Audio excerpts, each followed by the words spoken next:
Shalom, puji nama Tuhan. Hari ini saya mau berbicara tentang kebenaran yang memerdekakan. Baru-baru ini kita merayakan hari ulang tahun kemerdekaan Republik Indonesia yang ke-79. Nah, mari kita bersama-sama buka Nats saat ini Alkitab Roma 8 ayatnya yang kedua.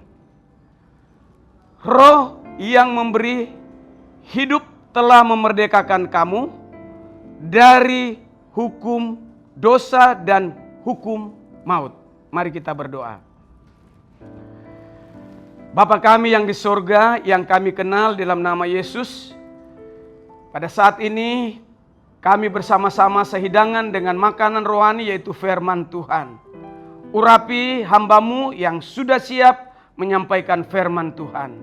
Di dalam nama Yesus, hamba berdoa dan mengucap syukur. Amin. Kekasih dalam Tuhan, kebenaran yang memerdekakan. Alkitab baru saja kita baca, Roh yang memberi hidup telah memerdekakan kamu dari hukum dosa dan hukum maut. Yohanes 14 ayat 6 dikatakan, Yesus berkata, "Akulah jalan, kebenaran dan hidup." Yesus adalah kebenaran yang memerdekakan saudara dan saya. Jadi kalau ada orang-orang yang saat ini terikat oleh kuasa kegelapan, Yesus adalah yang memberi saudara kemerdekaan. Yesus yang memberi kelepasan bagi saudara yang terikat, dijajah oleh setan, dibelenggu oleh setan. Nah, apa artinya kemerdekaan? Kata merdeka identik dengan kebebasan, bebas dari penjajahan, bebas dari belenggu. Nah, saya mau kasih contoh. Indonesia pernah dijajah oleh Belanda 350 tahun. Kemudian Jepang menjajah Indonesia 3,5 tahun. Nah, setelah itu Indonesia merdeka. Nah, kekasih dalam Tuhan, dari Sabang sampai Merauke kita lihat bersama-sama banyak sekali orang-orang menyambut hari kemerdekaan dan begitu sangat meriah dan melakukan banyak sekali kegiatan dalam rangka HUT kemerdekaan. Indonesia sudah merdeka, tapi pertanyaannya, apakah semua orang Indonesia sudah merdeka secara rohani? Kalau kita baca dalam Roma 3 ayat 23 katakan, sekalian manusia telah berdosa dan telah kehilangan kemuliaan Allah. Semua orang telah berbuat dosa. Dan Roma 6 ayat 3 katakan, upah dosa adalah maut. Ya, Roma 6 ayat 23, upah dosa adalah kematian. Saudara, kalau membaca dua ayat ini, nampaknya belum semua orang Indonesia dimerdekakan secara rohani. Masih banyak orang-orang yang terbelenggu. Masih banyak orang yang dijajah. Oleh siapa? Oleh setan. Dalam bahasa Yunani disebut diabolos. Ada banyak orang-orang yang diikat oleh kuasa kegelapan. Ada banyak orang-orang yang di luar sana dibelenggu oleh kuasa kegelapan. Mereka berteriak, minta untuk dilepaskan. Saudaraku yang saya kasih dalam Tuhan. Saudara, kita yang sudah dimerdekakan, kita harus berdoa supaya Tuhan memanggil kita untuk membebaskan mereka yang terbelenggu, mereka yang terikat oleh kuasa kegelapan. Saudara, biar orang-orang di luar sana yang terikat diselamatkan. Karena Tuhan tidak kehendaki seorang manusia ciptaannya masuk dalam api neraka, hukuman yang kekal. Tuhan mau ciptaannya diselamatkan. Itulah sebabnya hari ini anugerah Tuhan masih terbuka buat semua orang yang mau percaya dan terima Yesus sebagai Tuhan Juru Selamat yang sudah mati, bangkit dan naik ke sorga. Saudara yang saya kasih dalam Tuhan, mengapa kita perlu dimerdekakan secara rohani dan kita perlu hidup di dalam kebenaran? Karena selama ini kita dijajah oleh setan dan kita harus dilepaskan dari belenggu. Ya. kita harus dilepaskan. Caranya apa? Sekali lagi, caranya mudah sekali. Undang Yesus untuk masuk dalam hati kita, menjadi Tuhan dan Juru Selamat. Waktu kita minta ampun dosa kita, maka saat itu kita dibebaskan dari belenggu dosa, kita dibebaskan dari jajahan kuasa kegelapan.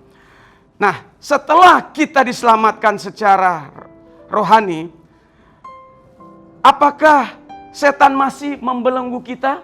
Setelah kita terima Yesus sebagai Tuhan dan Juru Selamat, apakah setan bisa membelenggu kita lagi? Jawabannya ya. Ya, setan bisa membelenggu kita lagi.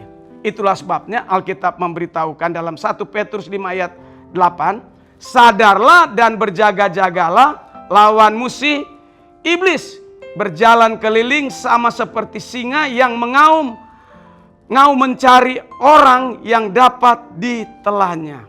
Setan itu jahat, ya. Setiap saat ia mengganggu kita, orang-orang yang percaya, yang sudah terima Yesus, yang sudah dimerdekakan. Saudara, Alkitab memberitahukan bahwa iblis dia mencari orang-orang supaya dia bawa kemana? Ke api neraka. Iblis itu jahat. Nah saudara, Alkitab katakan bahwa kita harus waspada. Iblis dengan segala usahanya mencari jalan untuk menjatuhkan kita. Ada banyak orang tadinya sudah melayani Tuhan, baik pengkhotbah, WL, singer, pemain musik, belakangan ini sudah merokok lagi, ya, sudah narkoba lagi. Ya, kenapa? Karena dia tidak kuat menghadapi tantangan. Nah itulah sebabnya saudaraku yang saya kasih dalam Tuhan, marilah kita ikut Tuhan dengan sungguh-sungguh. Ya, ada tantangan, kita kuat. Jauh-jauh hari Paulus katakan, kuat di dalam Tuhan. Kenapa? Ada tantangan. Kita harus berdiri tegap dan tidak boleh goyah. Ya, kita harus berikatkan kebenaran. Apa itu kebenaran? Firman Tuhan. Dan dengan firman, kita dengar firman dan kita melakukannya. Ada banyak orang dengar tapi tidak melakukan. Hari ini saya mau beritahukan, kalau kita mau diberkati Tuhan, dengar, lakukan firman dengan setia. Dan saudaraku, mari kita setia sampai akhir. Nah, apa dampak kita dimerdekakan dan kita hidup di dalam kebenaran? Pertama, dosa tidak mengintimidasi kita. Setan tidak mengintimidasi kita. Dia coba mengingatkan masa lalu. Kamu kan begini dulu. Kamu kan hidup di dalam dosa dulu. Kamu kan penjahat dulu. Kamu kan dulu narkoba. Waktu kita terima Yesus sebagai Tuhan dan Juru Selamat, iblis coba mendakwa kita. Kita katakan, hei setan, dalam nama Yesus pergi. Ya, ketika kita katakan dalam nama Yesus setan pergi, dia akan pergi. Karena kita ada otoritas, mulut kita ada kuasa. Ya, iblis tidak bisa lagi mendakwa kita. Hati kita harus dipenuhi dengan damai sejahtera. 2 Korintus 3 ayat 17 katakan, tidak ada lagi keinginan untuk berbuat dosa.